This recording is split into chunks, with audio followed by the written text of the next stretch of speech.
folks, you're just in time. We're getting ready for a very special Festivus today. This is Buckman Bridge's 5th annual Festivus celebration. If you'd like a primer on the origins of Festivus, there's a great YouTube video you can watch. Search for A Festivus for the Rest of Us, posted by Pasta Buck. It's just under 2 minutes long. We can't embed it here due to copyright, but if you want to go look now, I'll wait for you.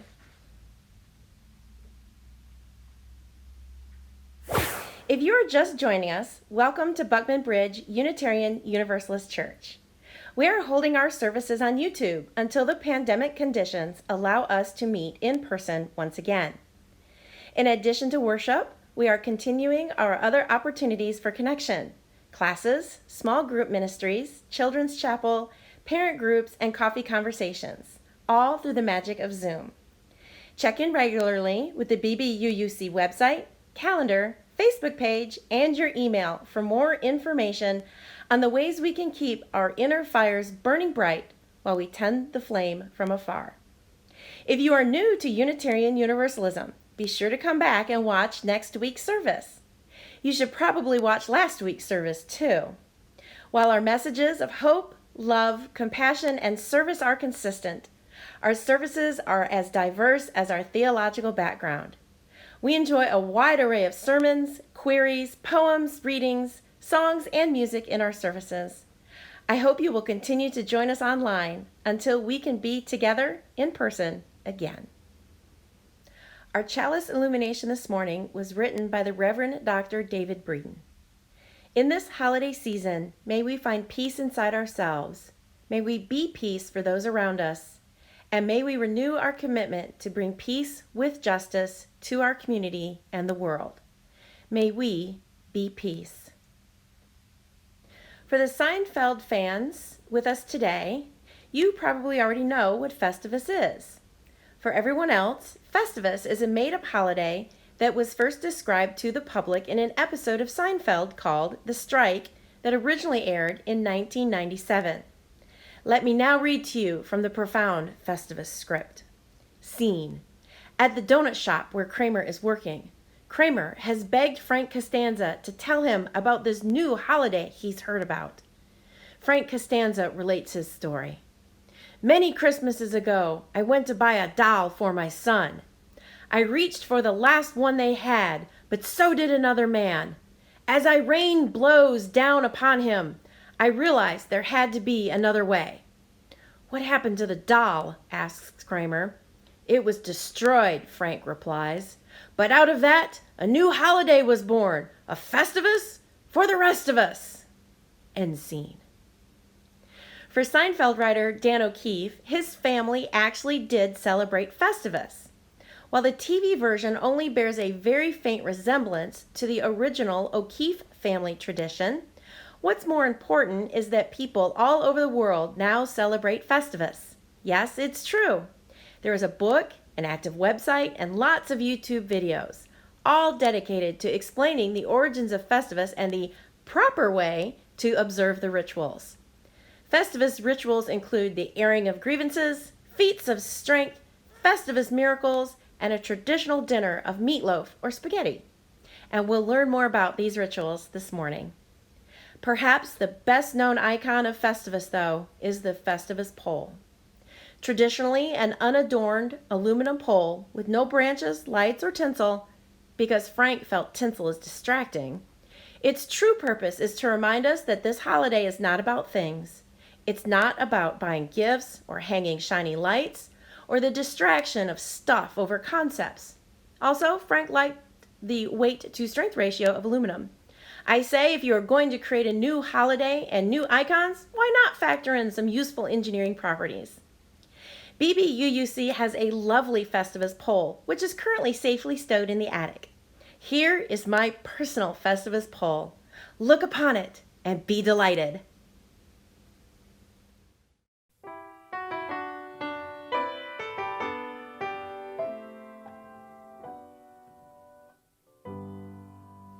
We don't have a wonder box today, but I do have a little reading that helps us understand why Festivus is important, even though it might seem silly. Once upon a time, Christians celebrated Christmas simply as the birth of their Savior. Some would say the celebration started much, much earlier, with the legends of other gods and powerful beings that came before Jesus Christ. Over time, those very old celebrations were adapted to fit with Christianity, which was a new religion. Ever since then, people have continued to adapt Christmas celebrations. Many of us now celebrate Christmas as a time to visit family and buy gifts for people we love. We eat food that we only prepare at this particular celebration. We wear clothes that we don't wear any other time of the year. And we tell stories or we go see plays that only happen now. Celebrations, like Christmas, are considered a ritual. Rituals are actions we take to celebrate and remember important events or occurrences in our lives. Religion isn't the only source of ritual, but all religions have some kind of ritual in them. Maybe your family makes a special trip each fall to buy school clothes. This could be considered a ritual. It's not just about buying the things you need. It's a recognition of the start of a new school year. And maybe you talk about what you learned last year or what you are looking forward to this year. Festivus is considered by some to be a new ritual. It was made up by a family who was looking for a way to honor and recognize things that were important to them. Now, some other people took the idea and changed it some and put it on a TV show where other people learned about it and changed it some more. So it's fake, right? Not real. The thing to remember is that at some point, all rituals were made up by someone. Someone decided thousands of years ago that Mithra was important enough that he needed to be honored with a feast. Someone decided that Jesus' birth would be celebrated in December. And for many people, they have decided that presents and parties are the important parts of Christmas now. So why is Festivus important to us? Festivus is important because it's about ideas and feelings, not things and money. Festivus reminds us that ritual can be fun. Festivus is important because we can make new rituals to help us explore and celebrate our lives. And that, children of all ages, is our story for today.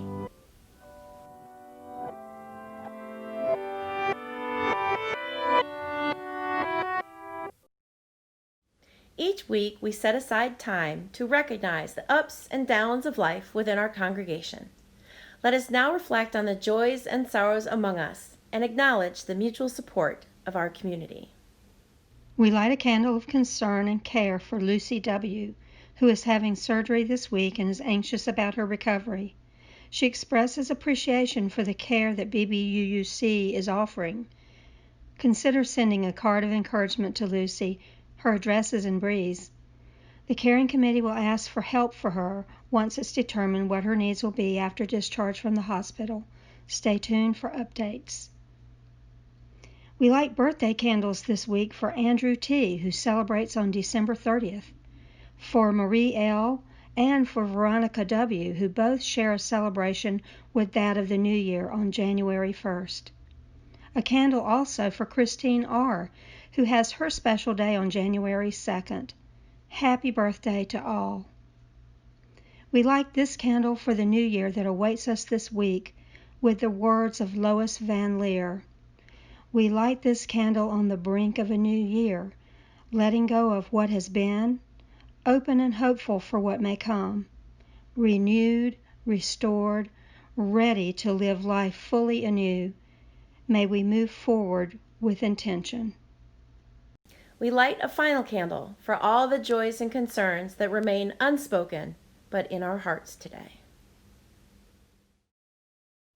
Even though Festivus is a secular holiday, there is no harm in recognizing that amazing things happen to each of us every day, seemingly without our direct influence. Perhaps we are experiencing divine intervention at a level so low we don't even recognize it. I now invite each of you to think about any Festivus miracles you may have experienced. You can share them in the comment section below this video, or come to fellowship at 11:30 on Sunday to share, or simply take a moment to cherish the Festivus wonder. Remember, Festivus miracles are ordinary occurrences made miraculous by the wonder of the season. Be sure to end your statement with, "It's a Festivus miracle." Let's enjoy some miracles from years past. This morning, my 8-year-old daughter, who refuses to eat pretty much anything I make, asked for vegetable soup for dinner. It's a Festivus miracle! I've been so busy in my new house that I put on these pants and I haven't been able to get them on for a year, and I could zip them up. That's a Festivus miracle! There are 13 traffic signals between my house and the church. They were all green. It's a Festivus miracle! I slept until 2 o'clock on Christmas Day. Can't say morning because it was 2 o'clock in the afternoon. And as I woke up to go to the bathroom, my phone rang, and it was my best friend, and we talked for an hour and a half while I really needed to go to the bathroom. It was a Festivus miracle! I went to my daughter's for Christmas dinner, and we didn't have a political argument. The airing of grievances is an opportunity for each person at the Festivus party to tell any other person to their face how that person had disappointed the grievant in the past year. In this COVID and quarantine atmosphere, this seems dangerous to me. Let's see if we can get any guidance from the website. Keep in mind, the version of the airing of grievances depicted in Seinfeld is fictitious. Can a person really get away with telling their friends and family all the ways they've disappointed them in the past year? Probably not. There would likely be hurt feelings and repercussions. It can be a fun gag to consider such an action, but you must tread lightly if you want to put it into practice. With this in mind, try to keep your grievances lighthearted. After all, it's Festivus, not an intervention. Thank you, website. If you decide to air your grievances at home this morning, during this time of quarantine, when everyone is probably as sick of you as you are of them, let's just agree to some ground rules. First, leave out names. You can call people names, just don't call out their name. Use generics like my friend or my boss or my neighbor.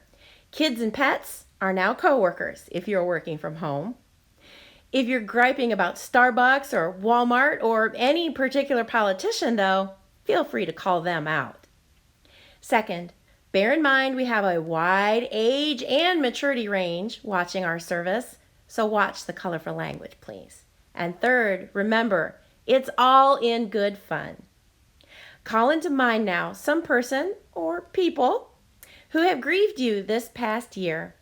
Feel free to share your beef either in the comments, at fellowship, or just the unemotional screen in front of you, and enjoy the cathartic effects of airing your grievances.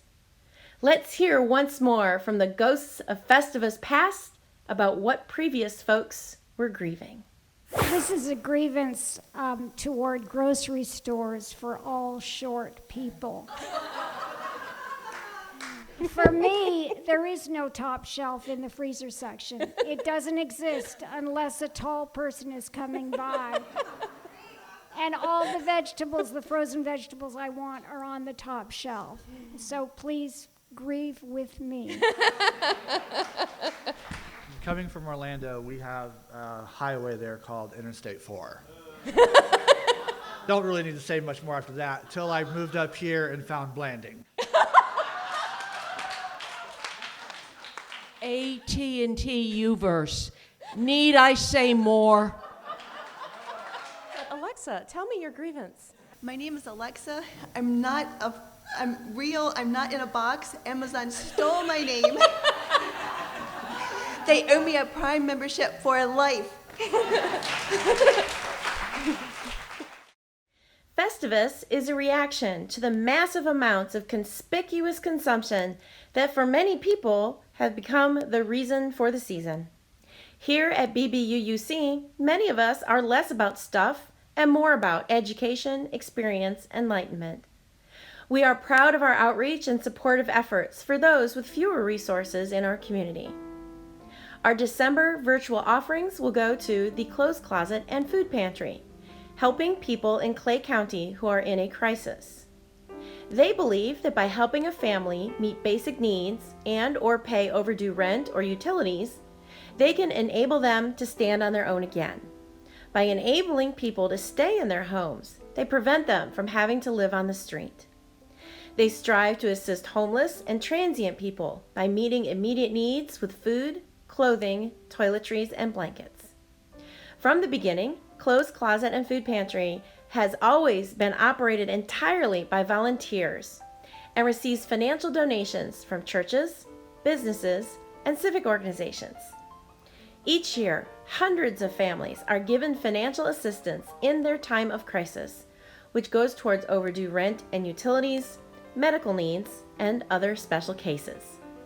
You can find the link to our PayPal Giving Fund on our YouTube channel or on the donate link on our website, and give whatever you are able. To make the holidays extra special, all of your donations will be matched by an anonymous member of BBUUC. These offerings are most gratefully received during this increasing time of need. Festivus is not considered over until the final tradition takes place, the Feats of Strength. In the Seinfeld practice, the head of the household can challenge any member of the party to wrestle him, and the feat is not complete until the head of the household has been pinned. The only way a selected opponent can defer the match is to have something better to do. Although I tried very hard, I could not figure out how we could wrestle each other virtually this morning, and I'm guessing that even if challenged, most of us could find something better to do. So at this point, everyone choose someone to engage in battle with. Kids, challenge your parental unit. Adults, go pick on someone your own size. Now, select your feat. The contest of choice is thumb wrestling. If this sport is unknown to you, you may also choose rock, paper, scissors, or a good old-fashioned staring contest. When I say go, pause the video and start your contest. When you have either vanquished your opponent or been vanquished yourself, take a deep breath, get a glass of water if you need it, then come back and press play. If you are by yourself today, stay tuned. I challenge you to a steering contest. Go!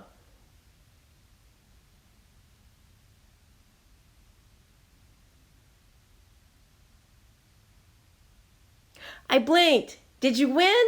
Let's wait for everyone to come back and join us. This morning, we have acknowledged the Festivus poll. We shared the wonder of Festivus miracles, aired our grievances, and completed the Feats of Strength. With these traditions observed, I declare BBUUC's 5th annual festive service a virtual success.